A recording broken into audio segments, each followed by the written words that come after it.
आखिर ये रोजा रखा क्यों जाता है? क्या ये सिर्फ दिन भर भूखे प्यासे रहने की एक रस्म है या इसके पीछे कोई बहुत बड़ा मकसद छिपा है? सोचिए एक ऐसे महीने के बारे में जिसमें एक बहुत गहरा रहस्य छुपा है, एक अजीब सा पैराडॉक्स है। चलिए आज इसके पीछे की कहानी और मकसद को समझते हैं। बस एक पल के लिए कल्पना कीजिए, एक ऐसा महीना जब दुनिया भर में करोड़ों लोग सूरज उगने से लेकर सूरज डूबने तक ना कुछ खाते हैं ना कुछ पीते हैं, अपनी हर इच्छा को काबू में रखते हैं। और कमाल की बात यह है कि इस मुश्किल तपस्या के बावजूद वो इस महीने को साल का सबसे मुबारक, सबसे पवित्र महीना मानते हैं। यही तो है रमजान का पैराडॉक्स और यही इसका सबसे बड़ा रहस्य भी है। तो चलिए इस रहस्य की परतों को खोलते हैं और सबसे पहले एकदम बेसिक सवाल से शुरू करते हैं कि आखिर ये रमजान है क्या।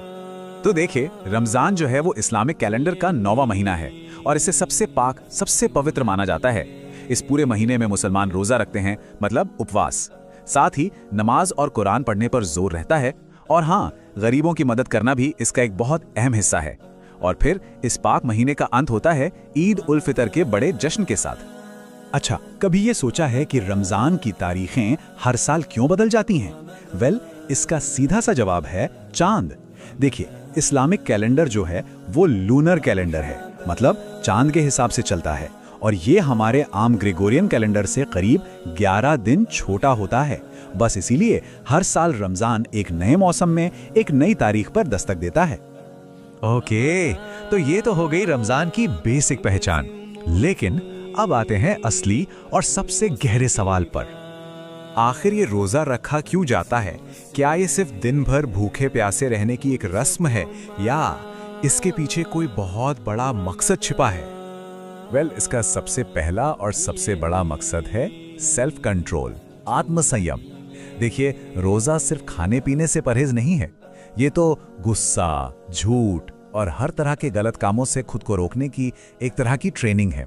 अपनी इच्छाओं पर, अपनी ख्वाहिशों पर लगाम कसने का एक तरीका। दूसरा मकसद है एम्पैथी, हमदर्दी। जब कोई इंसान खुद भूख और प्यास की शिद्दत को महसूस करता है ना, तो उसे उन गरीबों और ज़रूरतमंदों की तकलीफ का असल में अंदाज़ा होता है, जो शायद हर रोज़ इस हालात से गुजरते हैं।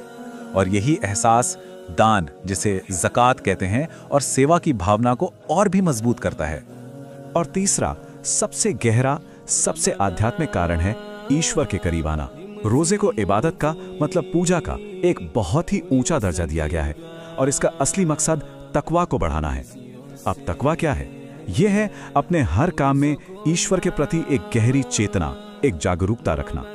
तो अब जब हम इसके क्यों को थोड़ा बहुत समझ गए हैं, तो चलिए अब इसके कब और कैसे पर भी एक नजर डाल ही लेते हैं। चलिए थोड़ा टाइम में पीछे चलते हैं। इमेजिन कीजिए, साल है 610। मक्का के पास एक गुफा और पैगंबर मोहम्मद पर पहली बार ईश्वर का संदेश उतरता है। पता है वो महीना कौन सा था? वो रमजान का ही महीना था और उस रात को आज लैलतुल कद्र यानी द नाइट ऑफ पावर के नाम से जाना जाता है। इसके ठीक 14 साल बाद 624 सीई में इसी पाक महीने में रोजा रखना हर मुसलमान के लिए फर्ज, मतलब अनिवार्य कर दिया गया। रोजे के नियम क्या हैं? वेल, ये बिल्कुल साफ और सीधे हैं। सूरज निकलने से लेकर सूरज डूबने तक खाना, पानी, धूम्रपान और यहाँ तक कि वैवाहिक संबंधों से भी पूरी तरह परहेज किया जाता है। तो सवाल ये है कि इस एक महीने की तपस्या का असर क्या सिर्फ एक इंसान पर पड़ता है या फिर पूरे समाज पर? चलिए देखते हैं। सबसे पहले बात करते हैं कि एक इंसान को अंदरूनी तौर पर क्या फायदे होते हैं। ये रोजा जो है, ये मन की बेचैनी को शांत करता है, फोकस और एकाग्रता को बढ़ाता है। ये एक तरह की बेहतरीन आध्यात्मिक ट्रेनिंग है, अपनी इच्छाओं पर लगाम कसने की और सब्र और अनुशासन सीखने की।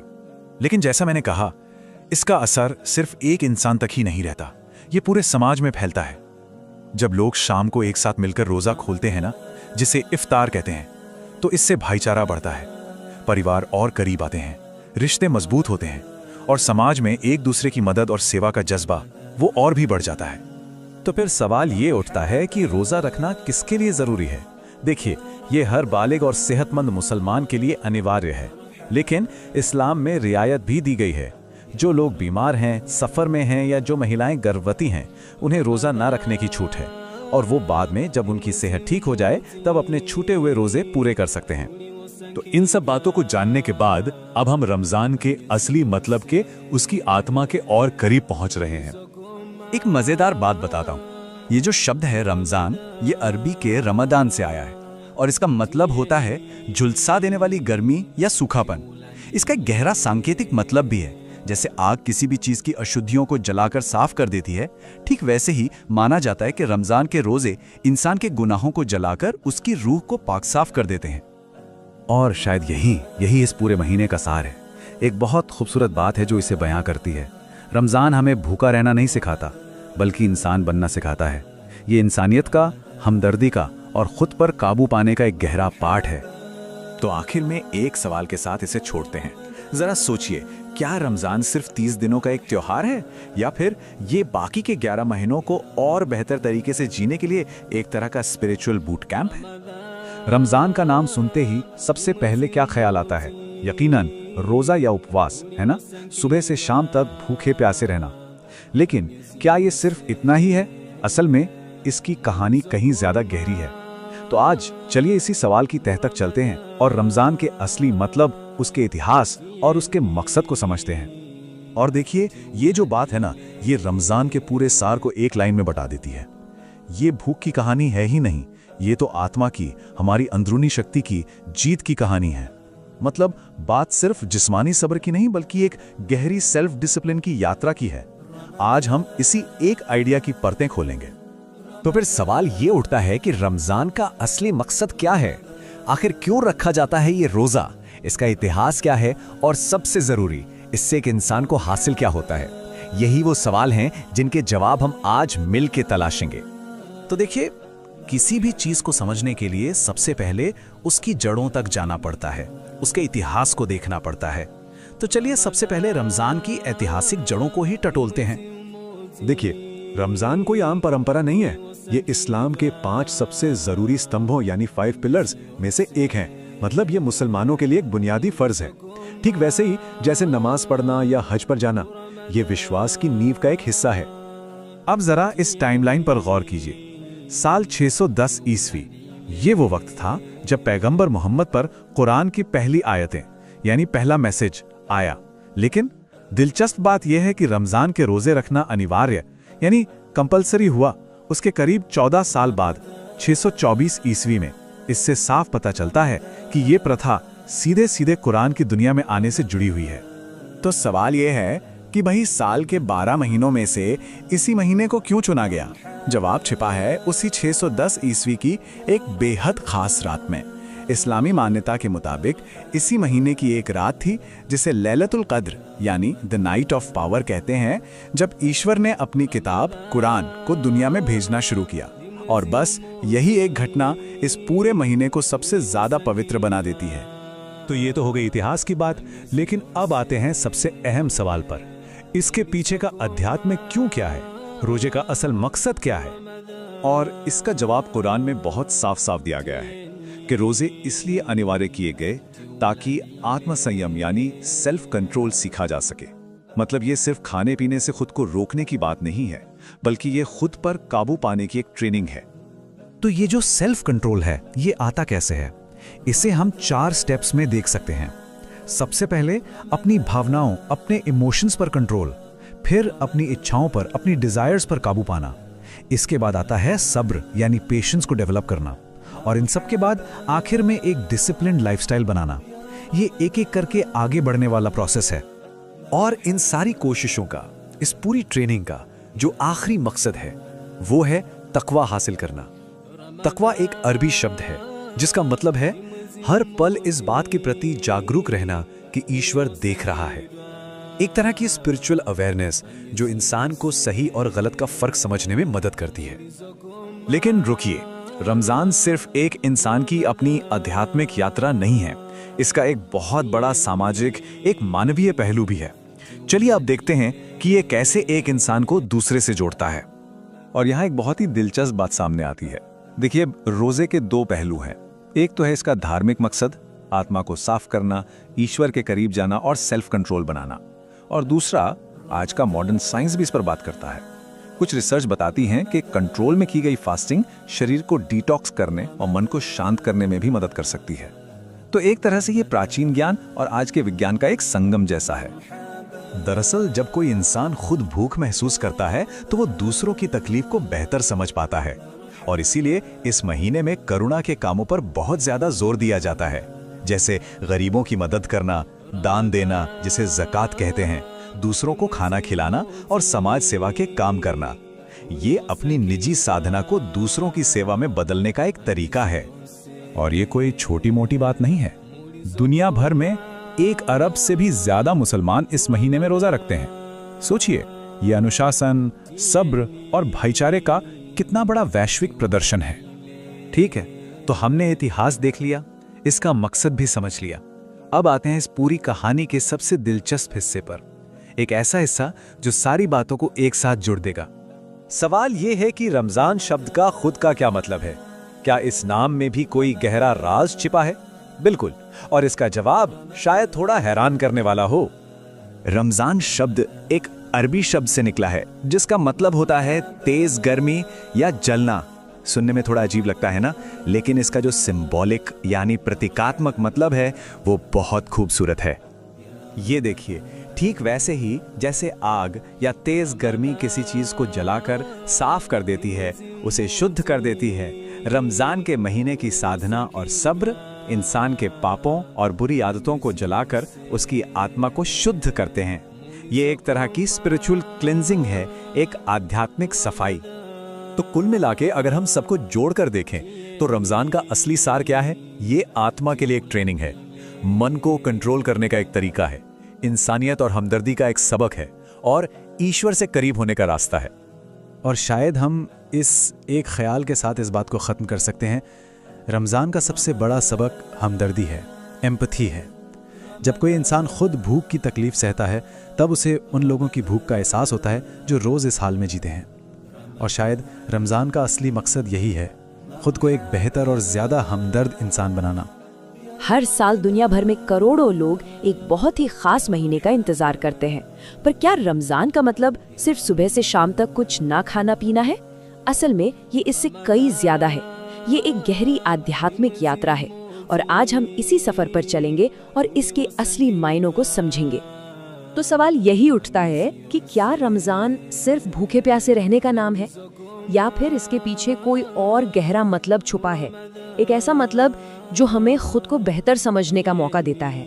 चलिए मिलकर इस बात की तह तक जाते हैं। तो देखिए, अपने इस सफर में हम 5 खास पड़ावों से गुजरेंगे। सबसे पहले जानेंगे कि इसे रहस्योद्घाटन का महीना क्यों कहते हैं। फिर समझेंगे कि भूखे रहने से परे ये आत्मा की ट्रेनिंग कैसे है। इसके बाद बात होगी 1000 महीनों से बेहतर रात की। फिर देखेंगे कि दुनिया भर में इसे कैसे मनाया जाता है, और आखिर में हम रमजान के असली पैगाम को समझने की कोशिश करेंगे। ठीक है, तो रमजान को अगर सच में समझना है तो हमें इसकी शुरुआत से शुरू करना होगा। मतलब हमें थोड़ा सा वक्त में पीछे जाना पड़ेगा, जहाँ से ये सारी कहानी शुरू हुई। तो चलिए पहला कदम उठाते हैं। पता है, रमजान की पूरी कहानी की जड़ एक अकेली बहुत ही पवित्र रात में है। जी हाँ, सिर्फ एक रात, एक ऐसी रात जो इस पूरे महीने को खास बनाती है और करोड़ों लोगों की आस्था का केंद्र है। इस रात को कहते हैं लैलतुल कद्र। इसका मतलब है शक्ति की रात या द नाइट ऑफ पावर। ये वो ऐतिहासिक पल है जब माना जाता है कि पाक किताब कुरान पहली बार पैगंबर मोहम्मद साहब पर नाजिल हुई थी, मतलब प्रकट हुई थी। असल में यही वो घटना है जो रमजान की बुनियाद है। इसीलिए कहते हैं कि कुरान और रमजान का रिश्ता बहुत गहरा है। इस महीने में लोग कुरान को ज्यादा पढ़ते हैं, उसे समझने की कोशिश करते हैं। तो ये सिर्फ एक पुरानी घटना को याद करना नहीं है, ये एक मौका है कुरान की तालीम से, उसकी शिक्षाओं से दोबारा जुड़ने का। एक तरह से ये एक आध्यात्मिक रीसेट का समय है। अच्छा, तो ये तो हुई शुरुआत की बात, पर अब आते हैं उस सवाल पर जो सबके मन में आता है। आखिर रोजा क्यों रखते हैं? सिर्फ भूखे प्यासे रहने का असल मकसद क्या है? चलिए अब जरा भूख प्यास से आगे बढ़ते हैं और इसके गहरे आध्यात्मिक मतलब को समझते हैं। देखिए, रोजा या उपवास, इसका मतलब सिर्फ पेट को खाली रखना नहीं है। मतलब ये सिर्फ खाने पीने से दूर रहना नहीं है। असल में ये एक प्रैक्टिस है। किस चीज की? सेल्फ कंट्रोल की, अपनी इच्छाओं पर काबू पाने की और एक तरह की आध्यात्मिक जागरूकता की। ये एक मौका है अपनी आत्मा को पाक करने का और ऊपर वाले से अपने रिश्ते को और गहरा करने का। आप रमजान को ना एक तरह का ट्रेनिंग मंथ समझ सकते हैं। जैसे जिम में बॉडी की ट्रेनिंग होती है, वैसे ही यहाँ आत्मा की ट्रेनिंग होती है। ये मौका है अपनी बुरी आदतों को छोड़ने का, अच्छे कामों को बढ़ाने का और खुद को एक बेहतर इंसान बनाने का। ये एक महीने का आध्यात्मिक वर्कआउट है जिसमें हम खुद को सुधारते हैं। अब हम पहुंचते हैं रमजान के सबसे खास हिस्से पर, मतलब इस महीने के दिल में, एक ऐसा पल जो इस पूरे महीने का आध्यात्मिक क्लाइमैक्स है। जरा सोचिए, 1000 महीने, ये कितना लंबा वक्त होता है, करीब 83 साल। और इस्लामी मान्यता के मुताबिक रमजान की वो एक रात, लैलतुल कद्र, इन 1000 महीनों में की गई इबादत से भी ज्यादा बेहतर मानी जाती है। ये वो रात है जब दुआएं कबूल होती हैं और रहमत बरसती है। और ये जो खास रात है, ये रमजान के आखिरी 10 दिनों में से ही कोई एक होती है। यही वजह है कि महीने का ये आखिरी हिस्सा इबादत और दुआओं के लिए और भी खास हो जाता है। रमजान सिर्फ किसी एक जगह का त्योहार नहीं है, ये पूरी दुनिया में मनाया जाता है और यही बात इसे और भी खूबसूरत बनाती है। हर कल्चर, हर देश इसे अपने अनोखे अंदाज में मनाता है। चलिए दुनिया के अलग अलग कोनों में चलते हैं और कुछ दिलचस्प रिवाज देखते हैं। जैसे कि मिस्र में रोजा खोलने का वक्त बताने के लिए बाकायदा तोप दागी जाती है। वहीं तुर्की में चांद के एस्ट्रोनॉमिकल कैलकुलेशन से महीना शुरू होता है। और भारत में यहाँ लोग अपनी आंखों से नए चांद को देखकर रमजान की शुरुआत का ऐलान करते हैं। ये अलग अलग तरीके दिखाते हैं कि कैसे एक ही त्योहार अलग अलग संस्कृतियों में घुल मिल जाता है। तो अब हम अपने इस सफर के आखिरी पड़ाव पर आ गए हैं। हमने इसकी शुरुआत देखी, इसका मकसद समझा, इसकी रस्में जानी, पर इन सब के बाद रमजान का असली पैगाम क्या है, इसका निचोड़ क्या है? असल में रमजान हमें बहुत कुछ सिखाता है।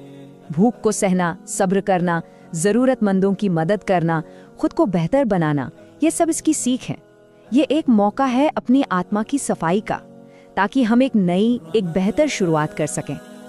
और आखिर में ये एक बहुत गहरी बात है कि जब इंसान भूखा रहता है तब उसे रोटी की कीमत समझ आती है, पानी की कीमत समझ आती है और इंसानियत की कीमत समझ आती है। ये एक लाइन शायद रमजान का पूरा सार बता देती है।